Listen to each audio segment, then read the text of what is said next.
So with that, I'll open the public hearing on LD 1285, an act to require an official declaration of war or congressional action to call out the state militia before the Maine National Guard is released for combat duty. And I will recognize the bill's sponsor, Representative Sampson. Welcome. Thank you. As I was listening to all your chats, I have to say this morning I was listening to the loons on a lake, and we really have amazing things here in Maine. So Senator Lucchini, Representative Chiazzo, and members of the Committee on Veterans and Legal Affairs, I am State Representative Heidi Sampson, representing the good people of House District 21. That's Alfred, Limerick, Shapley, Newfield, and Parsonsfield. I would like to present LD 1285, an act to require an official declaration of war or a congressional action to call out the state militia before the Maine National Guard is released for combat duty. Did you know that since 1776, we as a nation have had Congress issue a declaration of war only 11 times? The last time was June 4th, 1942, when the US declared war against Bulgaria, Hungary, and Romania. Since then, Congress has only issued authorizations for use of military force, such as in 2001 and 2002, to address the global war on terror. That is not the same as a declaration of war. Members of the Maine National Guard are our neighbors, our friends, parents, siblings, and children. They are citizen soldiers who, when not training or engaged in national emergencies, are members of our local community where they are running their businesses, working full-time, raising their families, or still enrolled in institutes of higher learning. They're a lot like you and me, citizen legislators. In other words, most of their world, as ours, is dealing with everyday life in their hometowns. They, however, carry an extra heavy burden of responsibility as they can be called up at a moment's notice to enter very dangerous and challenging situations. Just as the Maine National Guard members swear an oath to uphold our state and federal constitution, we do as well. Therefore, as members of the Maine State Legislature, we must honor our Constitution and the enumerated structures of government. We, you and me, here in Maine, have the authority to require the federal government to first require a declaration of war before our citizen soldiers are sent off to foreign conflicts. This is the long and short of this bill. LD 1285 does not prohibit the National Guard from conducting training missions in this country or on foreign soil to effectively prepare and be battle ready should they be called upon. But it is our duty to protect them from entering a conflict unless Congress fulfills its constitutional obligation and declares war first. We as a legislature do not have the right to direct where our active duty forces deploy. However, we do have the right to determine where and when our citizen soldiers of the Maine National Guard are deployed. The cost to our national treasure is brutally high. Suicide rates of roughly 22 veterans a day loom large in the lives of veterans and their families. I am a sister of several combat veterans, and more currently, I am the mother of a combat National Guard flight medic who served in Iraq. The reality of the impact of war is very real. The stress on the veterans and their families trying to help navigate life with a battle of daily haunts with PTSD can be staggering. Nearly 20% of veterans who have seen conflict in the Middle East in recent years struggle with a fluctuating range of debilitating PTSD. Learning how to cope can be a daily challenge. It is the unseen, powerfully debilitating disability. The bottom line to this bill is simple. The executive branch cannot take our treasure, our guard, without first following the Constitution. We, as state legislators, have the power to make sure they do not. I thank you for your consideration. I'm happy to address any questions you might have. Thank you, Representative. Senator Farron. Thank you, Mr. Chair. Thank you, Representative Sampson, for bringing this forward. And I can hear your passion in your voice about it. I just have to ask, I guess my question is, you say this is very simple and straightforward. Having spent almost 30 years between the active duty and the Guard and being involved in some of those things, I don't see it as that simple. You know, there's different statuses, you know, Title 10, Title 32, constitutional issues, and also from a state of Maine standpoint, you know, the planes in Bangor, those aren't state of Maine assets and other things. Have you dove deep into the implications of not having those? We used to be our strategic reserve, and now the Guard is an operational reserve. And have you dove into those issues of funding, resources, pulling missions, and what the implications of this bill would be? You asked some wonderful questions. Have I dove into them? Yes, as an infant would be swimming in the deep end of a pool. So there are folks that I think will speak more effectively to that than I can speak to it. I am aware of those concerns, but I'd like to let those who, I don't know what I don't know. So I would rather have them speak to that. Thank you. Any further questions? Okay, seeing none. Thank you, Representative Sampson. Thank you. Okay, next we will move to the public hearing portion of this meeting. And we'll go through the list of people who have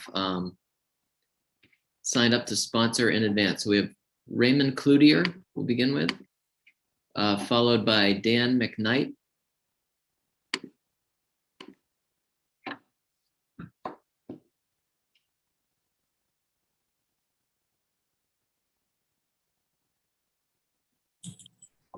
Can you hear me? Yep, we can hear you, Cloutier. Yep. We can't see you yet, just so you know, but it's fine if you don't have your screen on, whichever you prefer. Oh, yeah. Forgive me, this is my first day using any of this tech. Yeah, I'm Raymond Cloutier. I'm a 21-year disabled veteran. I served in the active Army.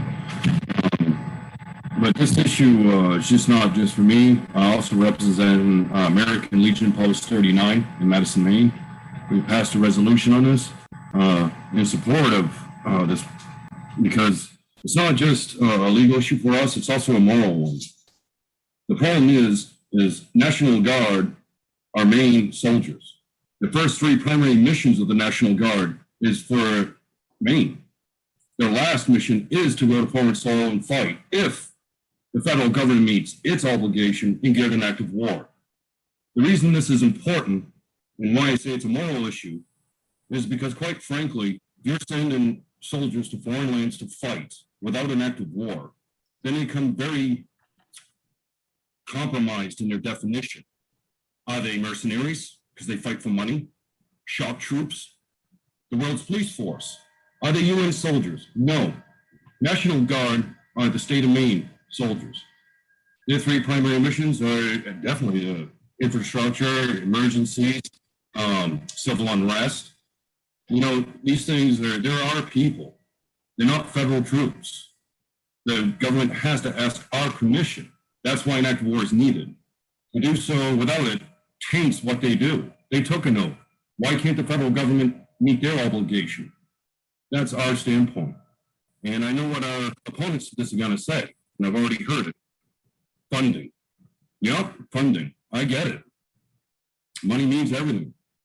But is that the point you want to tell every veteran and every soldier currently serving that we're just funding? We're supposed to go and die, make more money. Hey, if you don't die, you enter the VA system, you're worth more money. See what I'm saying? So it's definitely an irritation on a moral level to reduce the men and women that serve this state to nothing more than commodities to be traded for political gain or business gain. That's our standpoint. Thank you. Thank you, Mr. Cloutier. Any questions? Senator Farron. Thank you, Mr. Chair. Ray, how are you this morning? Excellent. Thank you, sir. So a couple things is that I know the post up in Madison supported this, and I just want to, as a member of VLA and as a member of the post up there, I'm not supportive, and I want to just make a point and have a discussion a little bit. You talk about, it's not just about funding. You know, there's also different things. You talk about soldiers. Well, part of the Guard is airmen and soldiers, and there's also folks that are federally piece of that. They are on Title 10 orders all the time doing a full-time mission, even though they belong to the Maine Guard. So I go back to my question to the sponsor of the bill. Have you really dug deep into even those jobs? And we're all volunteer force. The folks that belong to the Maine Army and Air National Guard do it on a volunteer basis and know that. So I just wonder if you've thought through the process of what that impacts those soldiers and airmen lives that have volunteered to be a member of the Maine Army and Air Guard. May I respond? Yep. Well, I realize that some of them are in that capacity. However, that's not the National Guard's the oath they took at all. They're not full-time soldiers, and that actually makes a big difference. Usually, and I actually just had to Google a bunch of this. They're deployed 3 to 5 years intervals. However, that hasn't even been done. What happened is now, once I deploy you as a National Guard for 1 year, you come home, I instantly put you in a different unit so I can deploy you again, which is not their purpose. They don't get multiple deployed. Most National Guard are actually serving on foreign soil in combat and hostilities longer than professional military, the federal level. So you're taking people that agreed that they're going to be here on our soil taking care of the state of Maine. And if Congress actually meets their obligation and gets an active war, will go definitely. Without hands down, they'll do it because that's what soldiers do. But to just have them focus on one mission when it's only a fourth of what they're supposed to do. As long as they're deployed, they're not here. So what does Maine have? We don't have our National Guard. They're gone. They're always gone. And, several members of my family had 14 tours in the past 20 years. Show me an active serviceman that's full-time that does that. It doesn't happen.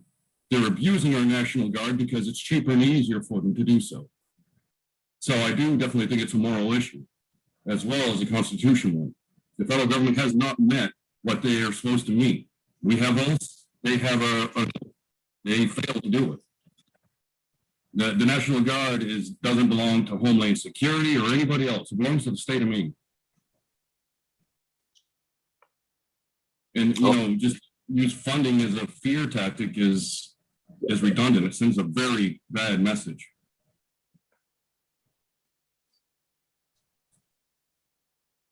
I'm all set, Mr. Chair. Okay, thank you, Senator Farron. Any other questions for Mr. Cloutier while we have him here? Seeing none, thank you, Mr. Cloutier, for your testimony. Thank you. You all have a great day.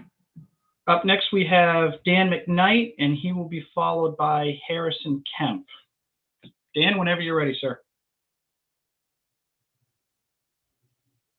Oh, sir, you're on mute still, sorry.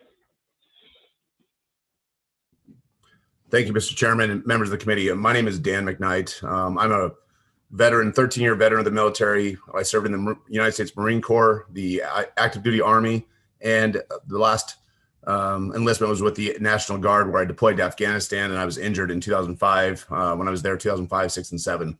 I represent an organization called Bring Our Troops Home. We are a group of veterans ranging from World War II all the way through the current global war on terror. We've got tens of thousands of members, and this is a piece of legislation that we have supported in 31 states that have proposed it so far this legislative session. I want to remind people that when I joined the 3 different branches that I served in, I swore the same oath. I said, I, Dan McKnight, do solemnly swear that I will support and defend the Constitution of the United States of America against all enemies, foreign and domestic. Each of you as legislators took a similar oath to defend the Constitution. The Constitution states in Article 1, Section 8, Clause 11, that Congress, and Congress only, has the power to declare war.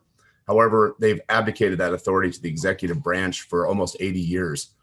The same Constitution that we support, Article 1, Section 8, Clause 15, states that the National Guard has a threefold mission, and that is to repel an invasion, to put down to repel an invasion, to put down an insurrection, or to enforce the laws of the Union. A declaration of war by Congress becomes the law of the Union. And at that point, things change for the National Guard. They should be an auxiliary force for the active duty military. They should be the force that goes and fights America's wars, but it should be done properly with a declaration of war. The founding fathers were very clear on this. And in fact, the Supreme Court's even weighed in on this. Governor Perpich and Governor Dukakis hated President Reagan. They hated his foreign policy. And he was using the National Guard to train in Central America. And they felt that he was using the National Guard to prepare for a military invasion in Central America. And so they sued, saying that they were not going to send their National Guard to be federalized under Title X orders. And the Supreme Court weighed in on this, on a piece of legislation called the Montgomery Amendment that was being challenged. And the Supreme Court said that the governors of the states do not have the right to withhold their National Guard troops for purposes of training overseas. They were very specific in their writings and their findings. They said training over and over and over again. They did not ever address the issue of overseas combat duty in an undeclared war. And the reason they didn't has been talked about and debated over the years. And it's because the Constitution already is very clear about that. And the National Guard should be used as an auxiliary force. Title 32 is a section of the military code that allows the active duty military, or excuse me, the National Guard to serve on active duty service. And it's generally a statewide mission, but it's federally funded. And Title 10, and I think the good senator asked this question about Title 10, so I'll address it really quick. Title 10 is when National Guard is called into active service with federal control and federal dollars. And that, I think, is that your question, Senator Farron, is how we deal with the Title 10? Mr. McKnight, this is your opportunity for testimony, not for questions. Right. So if you could please limit your testimony to your statements, please. Thank you. Thank you. Title 10 is when the National Guard is federalized to serve in combat and foreign training purposes. And we believe that there will be no loss of funding for this because no president in his right mind would ever remove funding to which would affect readiness or the mission that would happen in the actual state in the purpose of an actual emergency. And so we don't feel that would ever happen. We've talked about it, we've researched it, and there's always been threats, but we don't feel that it's a credible threat because no state would or no president would ever limit. Mr. McKnight, my apologies. Your time has expired. So if you could please, I'll give you a couple seconds to wrap your comments up. Certainly. Yep. I'll leave my comments there, Mr. Chairman. Thank you. Right. Thank you, Mr. McKnight. Representative Tuttle. Mr. McKnight, where are you from in Maine? Mr. Chairman, Representative Tuttle, thank you for that question. I'm not in Maine. I represent a national organization. I'm in Boise, Idaho. That's my home of residence. I lived all over the country in 16 different states, though. Thank you. Thank you, Bert. Thank you, Representative Tuttle. Any questions for Mr. McKnight while we have him here? Representative Corey. Hi, Mr. McKnight. What time is it in Boise, Idaho right now? Just so I know what time you got up to come speak with us this morning. It's actually a little more complicated than that. We have our own unique lifestyle. It's 7:31 in Idaho, but I'm actually traveling in Louisiana right now. I'm down in the bayou, so it's 8:31 here. Thank you. Oh, so you're cheating. Okay. Thank you. Thank you, Representative Corey. Any other questions for Mr. McKnight? Okay, seeing none, thank you, sir, for your testimony. You bet. Thank you. Up next, we have Harrison Kemp, and he will be followed by Eric Brakey. Mr. Kemp, if you can hear us, you have the floor, sir. Thank you. My name is Harrison Kemp. I'm an Old Town resident. We can hear you, but we can't see you, and that's okay. If that's all right with you, I just wanted to let you know. Yep, that's all right with me. Thank you. Okay, no worries. My name is Harrison Kemp. I'm an Old Town resident, vice chairman for the Libertarian Party of Maine, and a veteran of the Afghanistan War. Point of order, Mr. Chair. Could we ask that the prop be taken down? Mr. Kemp, do you have another screensaver that you could put up? I do. It will take a moment, but I can. I will reset your clock, sir. I'll allow you to start again when you're ready.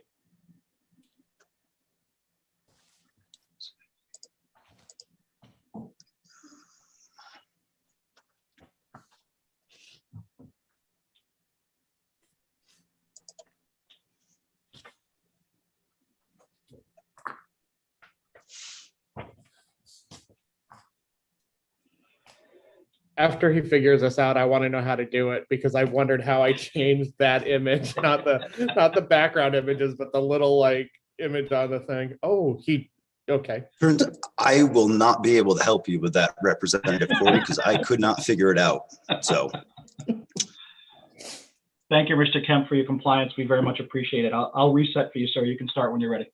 Yes, thank you. My name is Harrison Kemp. I'm an Old Town resident, Vice Chairman for the Libertarian Party of Maine, and a veteran of the Afghanistan War. This morning, the Veterans and Legal Affairs Committee is deciding whether to uphold the Constitution they swore to protect and defend, or allow the federal government's executive branch to continue their illegal and unjustifiable use of our state's National Guard units.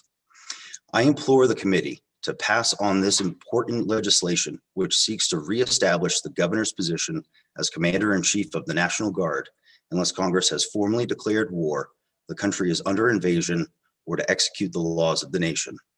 Congress has not declared war since 1942 in support of World War II. Nevertheless, troops bearing the American flag, using American tax dollars, are engaged in combat actions across the world.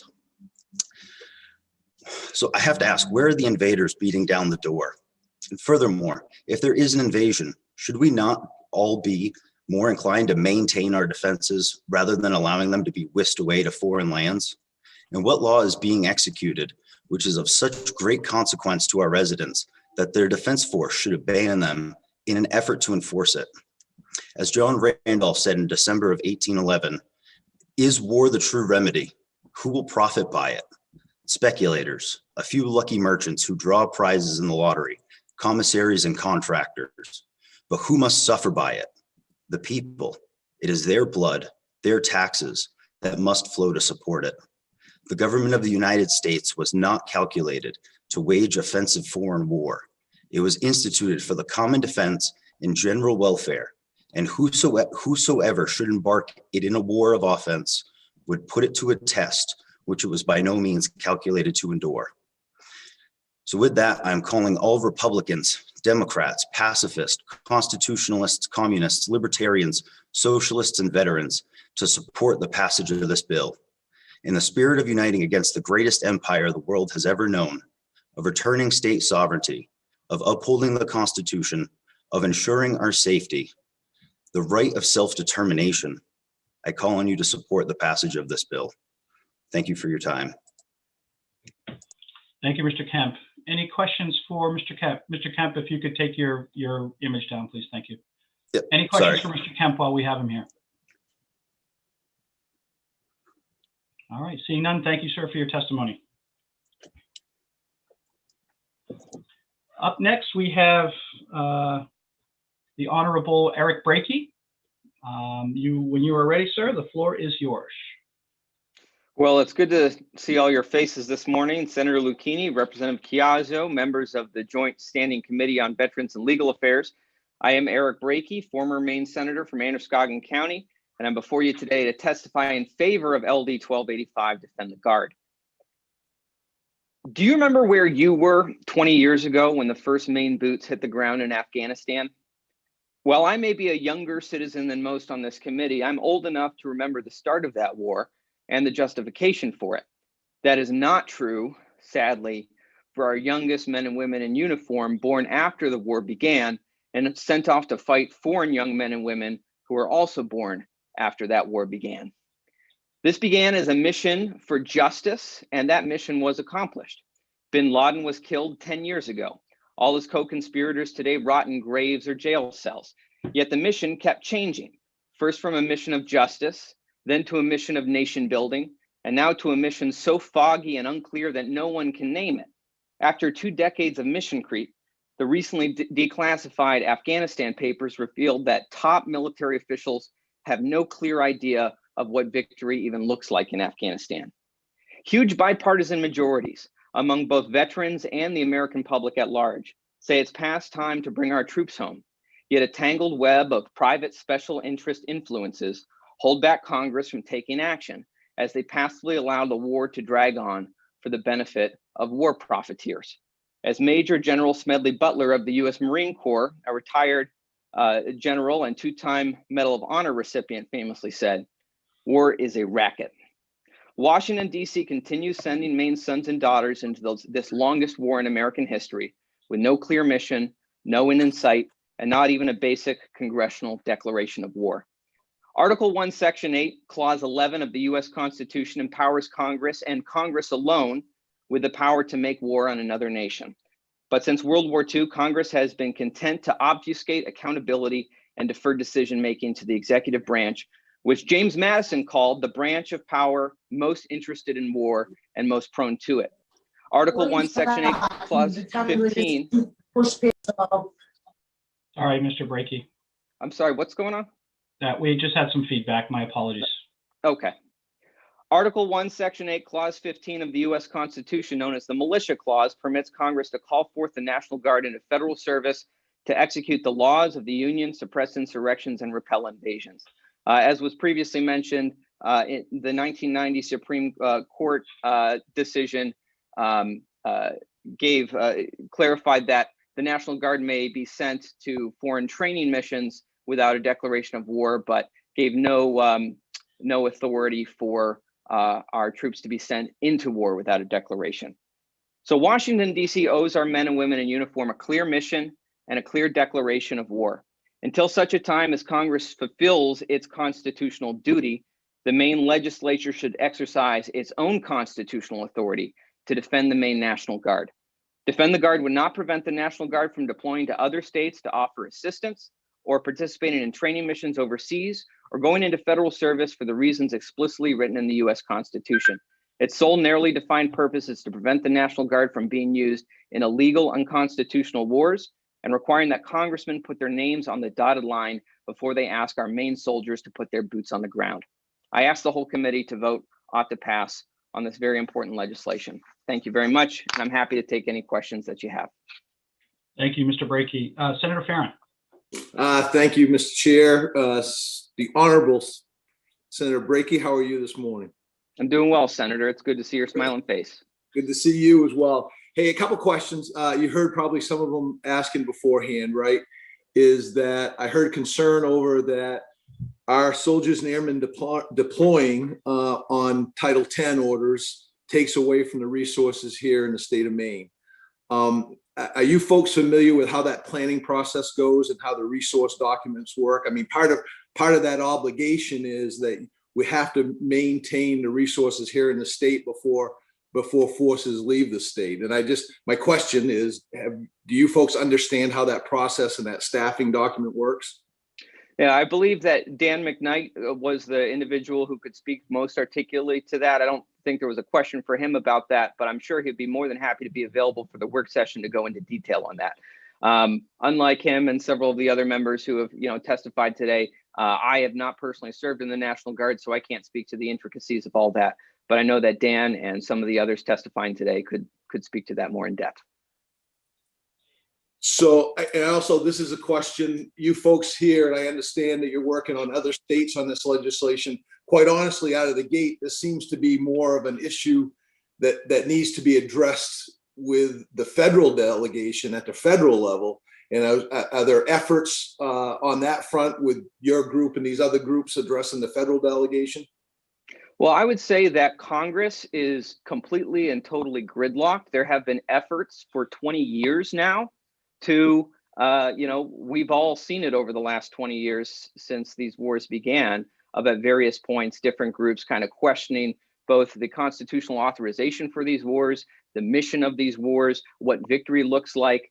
And despite the fact that none of those questions have been answered after 20 years and they continue to drag on, Congress is impotent to do anything about it. And that's why we need to look to the Constitution, which clearly gives the states constitutional authority over the various National Guards. And so this is a rightful constitutional responsibility of the states.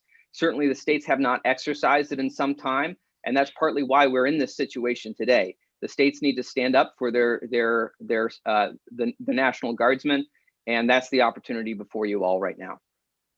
Follow up, Mr. Chair. Go ahead, Senator Friend. We're an all volunteer force, and those members of the Maine Army and Air National Guard that raise their hand, they actually swear to protect and defend two constitutions, the state of Maine and the federal. They recognize there's a federal mission as well.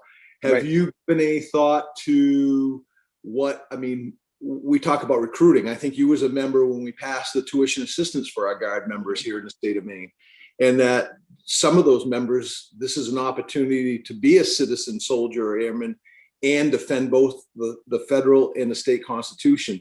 Have you thought about how the folks actually wearing a uniform as an all volunteer force feel about that? I fail to see how in unconstitutional, undeclared wars, now we have active duty troops in 150 different countries. We're at active war in 14 different countries. None of those have been constitutionally declared. I agree absolutely that like the Maine legislature, all of our National Guardsmen and all of our troops swear an oath to uphold the Constitution. I fail to see how wars that are gone about in an unconstitutional process fulfill those oaths of service. One last one, Mr. Chair. Go ahead, Senator Farron. Well, and you talk about war, and I know folks from all of our units have deployed around the globe to Afghanistan and Iraq, and I did the Horn of Africa and Iraq myself.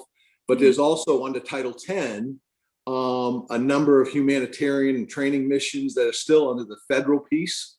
How do you differentiate between, because that's when those members changed from Title 32 to Title 10. How do you differentiate on who supports, if you consider so action of war or a humanitarian mission, because it all falls underneath that piece of what status they're under. So how would you differentiate between the two? Again, I guess I would point to Dan McKnight, who could kind of answer some of these more detailed questions more in depth. But I would certainly say it seems to me that we have plenty of needs here at home. I mean, we're going through a pandemic. There have been many studies over the years that, I think despite what you have alluded to, that there is a requirement of readiness here at home before our National Guardsmen are sent abroad. I would say that there have been many studies, and I'd be happy to provide some of those to the committee, that show that actually our security and our readiness here at home has suffered greatly because of our National Guardsmen being deployed abroad rather than being ready here for an emergency. Kind of like the emergencies that we've gone through over the last couple of years that have shown that perhaps, our situation here at home is not always as secure as we might like to believe it is.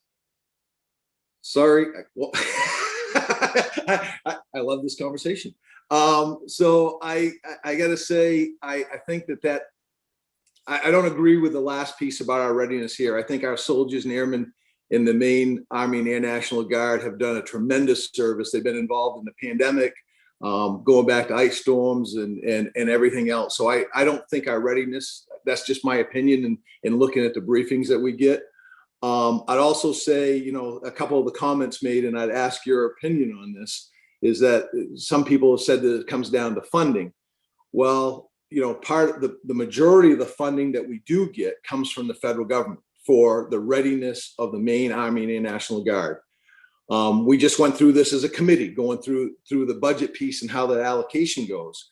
If you take those pieces off the table, and you want to have the Guard 100% controlled by the state of Maine, that is a pretty significant gap that needs to be made up, or you do lose that readiness. How would you see balancing that between the state budget and the federal budget to keep the Guard active and ready?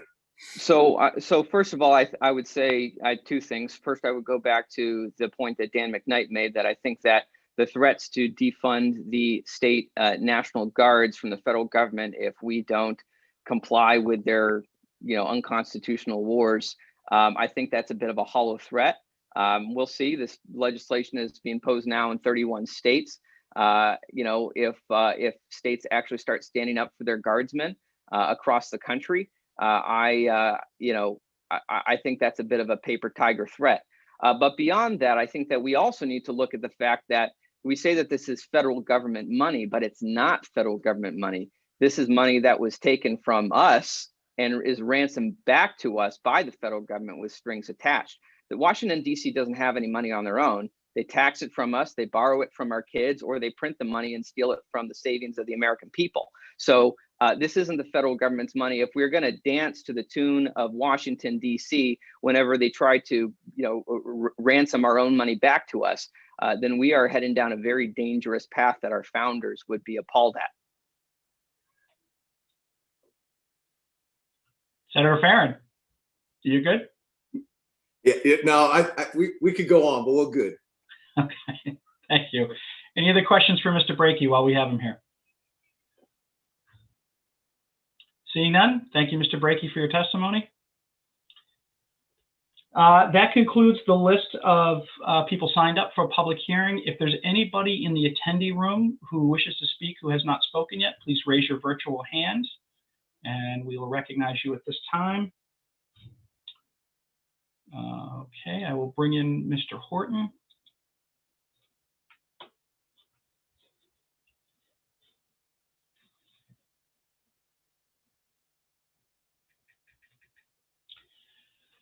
All right, Mr. Horton, I just want to verify you are signed up for the next bill as well. I just want to verify that your comments are going to be related to LD 1285. Yes. Oh, sorry about that. I didn't click the right thing there. Can you hear me okay? We can, sir. You can start when you're ready. You have the floor. Sure. Okay. Thank you all very much for having me here. I'm Scott Horton. I'm from Austin, Texas. I hope you guys aren't too cold this morning up there in Maine. I was asked by our friends at bringourtroopshome.us to join the testimony this morning is what I'm doing here. And so appreciate a couple of minutes of y'all's time. I am the director of the Libertarian Institute, and I'm the editorial director of antiwar.com. So first of all, I just wanted to point out, as you guys can already tell, seeing how the people testifying in favor of this, many of them here today are war veterans themselves and members of their own National Guard units and so forth, that this is meant to be pro-soldier, pro-guardsman legislation. This is constitutional, it's patriotic, it's American.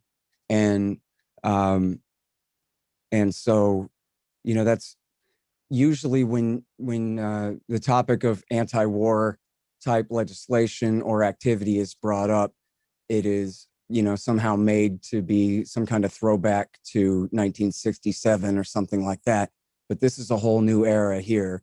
And the anti-war movement in America now is led by people like Dan McKnight and groups like Bring Our Troops Home and Concerned Veterans of America and so forth, who have been there and back, who have fought in the 21st century wars, especially Iraq and Afghanistan.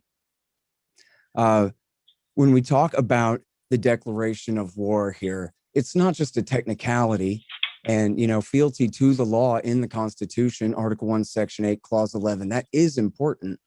But there's a reason that James Madison and the framers put that power in the Congress. It's a question of responsibility.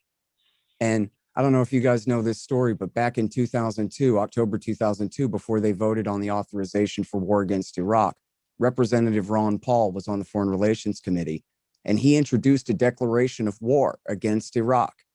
And then he urged all of his colleagues to oppose it, and he himself voted against it. But they all did too. And none of the members of the Foreign Affairs Committee, much less the full House of Representatives, were prepared to put their name on the dotted line and take responsibility for the war. And Representative Hyde said that that was an anachronism. And boy, I'm sorry, I didn't realize how fast time was going here. So let me just say at the end here real quickly, for the progressives, you should celebrate that the Republicans, the constitutionalist Republicans, are finally really getting good on this and joining the side that the anti-war left has been good on all along. And now you can invoke the Republicans as protecting your right flank, that look, the Republicans admit that we're right about this now too. And also just one thing real quick, if you'll indulge me 30 more seconds. I'll give you a couple seconds to wrap up, please, but your time is expired, sir. Sure. There's an article in foreignpolicy.com that says that Biden, Blinken, and Sullivan, the Secretary of State and National Security Advisor, that they want to call an end to the war on terrorism now. And there's major pressure against them from doing so, but they need our support.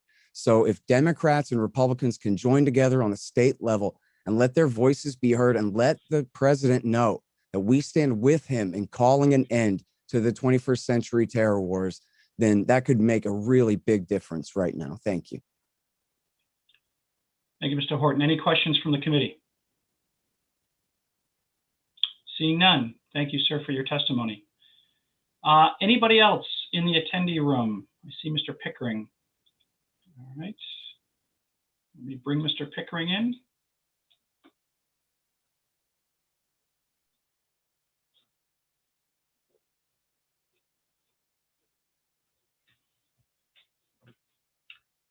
Mr. Pickering, when you're ready, sir.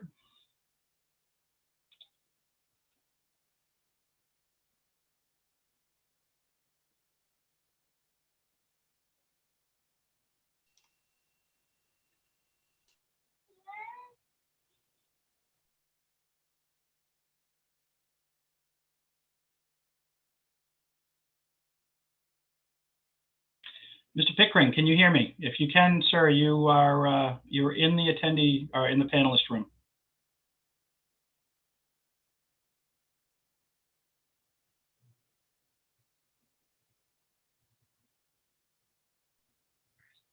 Going once. Chairman Tiazzo, you might want to remind him that he's muted. Thank you, Representative Corey. I think you just did. Oh, come on. All right, Mr. Pickering, we can hear you, but we can't see you now. Can I speak then? You can, sir, when you're ready. Okay. First, my name is Joe Pickering. I'm from Bangor, and which is the land of Paul Bunyan. I would like to totally support the bill that's been presented. I was in Massachusetts Air National Guard. My unit was activated way back in 1961 when President Kennedy and Nikita Khrushchev got in an argument over Berlin. And since that time, we've become war infested in our minds and in our behavior. And I totally, and Congress has really been totally paralyzed. So I think it would be wonderful for the state of Maine to honor our Constitution and insist that that Congress obey it. And I totally support it. Thank you. Thank you, Mr. Pickering. Any questions from the committee? Seeing none, thank you, sir, for your testimony, and apologies for the technical issues at the beginning. Okay, anybody else from the attendee room that wishes to speak on LD 1285?